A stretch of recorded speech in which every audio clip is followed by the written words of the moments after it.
सिपाही मानव पर अब ज्यादा ध्यान दे रहा था, क्योंकि पूरी लड़ाई में ज्यादा मार उसे ही पड़ी थी।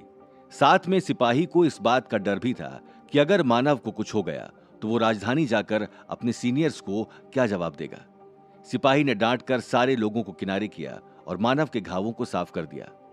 मानव की चाल तो कामयाब हो गई, लेकिन एक खराब काम यह हुआ कि सिपाही अब उससे चिपक गया था।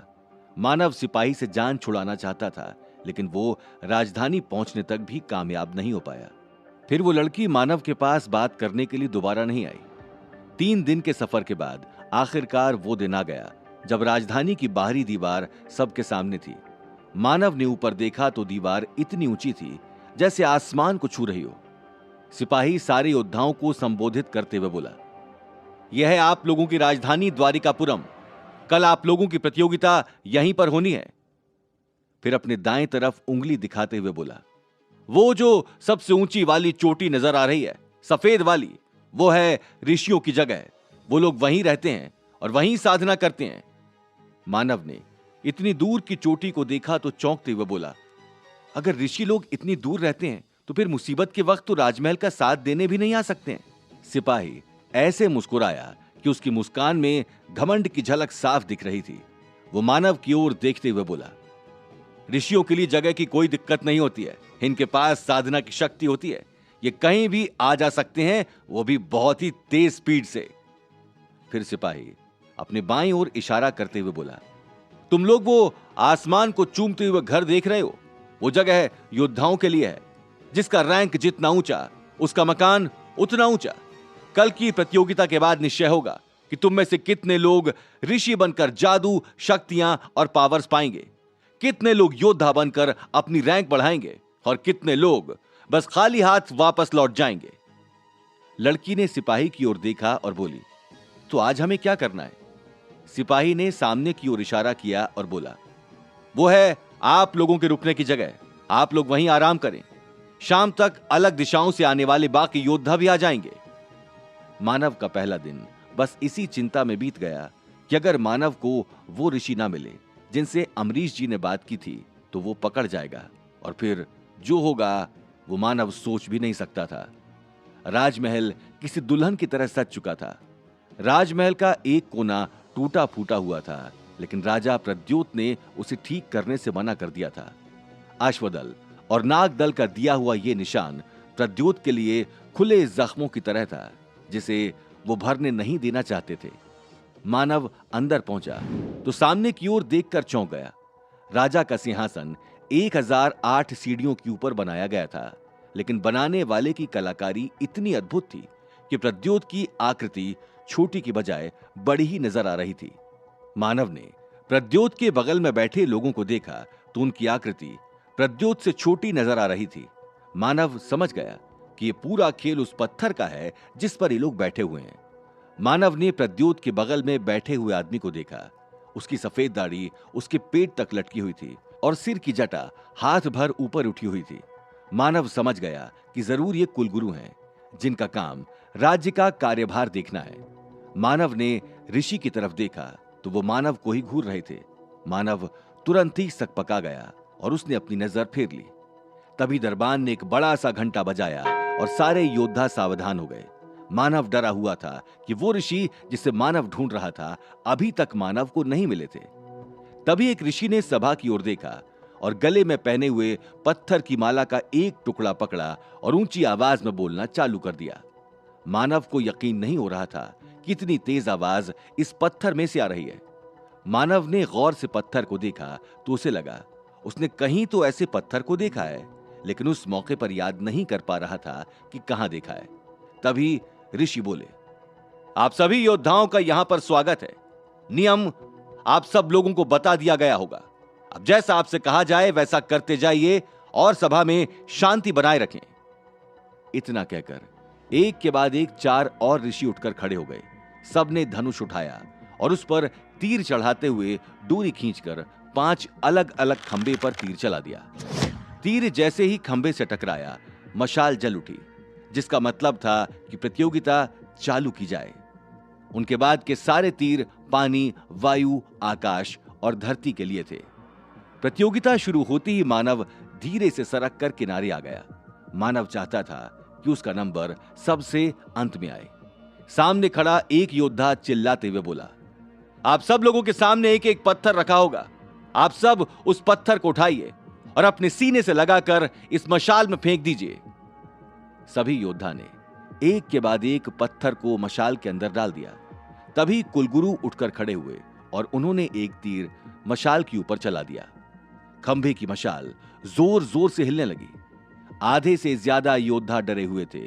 तभी मशाल में से कोई चीज बाहर आई और हवा में उड़ने लगी। एक के बाद एक दूसरा, दूसरे के बाद तीसरा, और फिर ऐसा लगने लगा जैसे हजारों तारे आसमान में उड़ रहे हैं। पत्थर हवा में उड़ते हुए वापस नीचे आ रहे थे।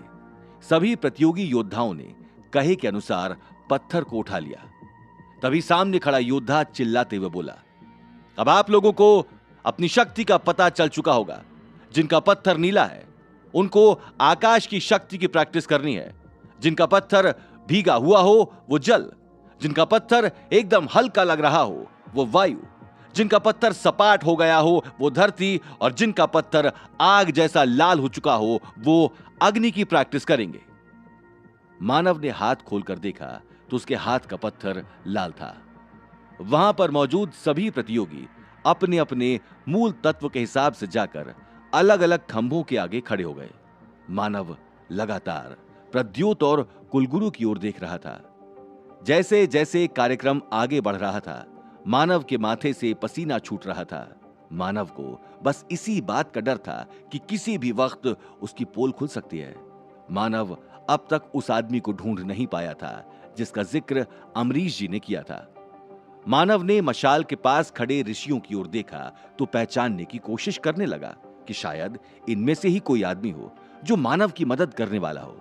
मानव चाह रहा था कि वो किसी से जाकर पूछ ले कि इन सब में से निमेश कौन है, लेकिन अगर मानव किसी से भी उस बारे में जिक्र करता तो ज्यादा चांस था कि वो पकड़ा जाता। मानव अपनी पहचान छुपाने के लिए ही किसी से ज्यादा बात नहीं कर रहा था। जो सवाल मानव से पूछे जाते बस उन्हीं की उत्तर देता और बाकी समय बस चुप ही रहता। मानव जब मशाल के सामने आया तो अपने आगे के सारे लोगों को देखने लगा।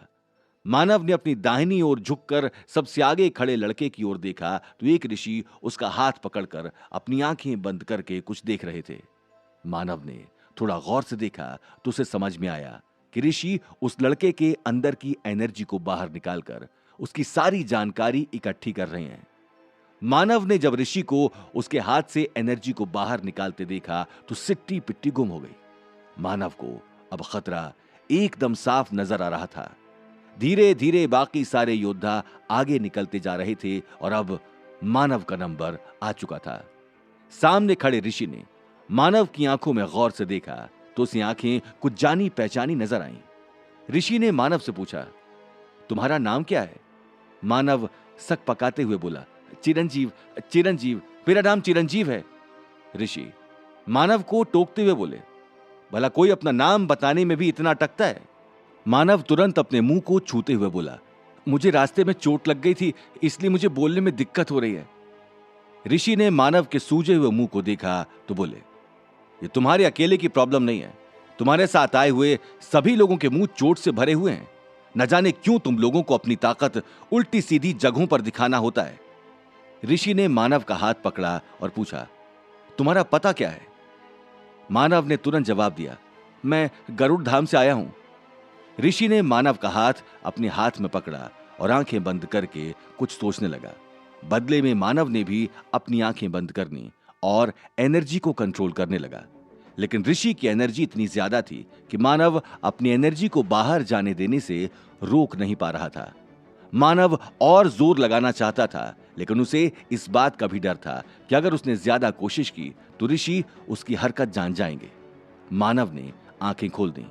उसके हाथ से एक सुनहरी रोशनी निकली और जाकर ऋषि के हाथों की रोशनी से मिल गई। मानव की कनपटी से पसीने छूटने लगे। जैसे ही ऋषि और मानव की रोशनी आपस में मिले, ऋषि ने तुरंत अपनी आंखें खोल दी और चिल्लाते हुए बोले, तुम्हारी हिम्मत कैसे हुई झूठ बोलने की? मानव ने ऋषि की बात सुनी तो एकदम से कांप गया और डरते हुए बोला, मैंने कोई झूठ नहीं बोला है। ऋषि चिल्लाते हुए बोले, तुमने कहा कि तुम गरुड़ धाम से हो, लेकिन तुम गरुड़ धाम से नहीं हो। मानव सुनहरी रोशनी की तरफ देखते हुए बोला, हाँ, मैं गरुड़ धाम से नहीं हूं। मेरा जन्म स्थान अलग है, लेकिन अब मैं गरुड़ धाम का नागरिक हूं, क्योंकि मैं गरुड़ धाम का योद्धा हूं।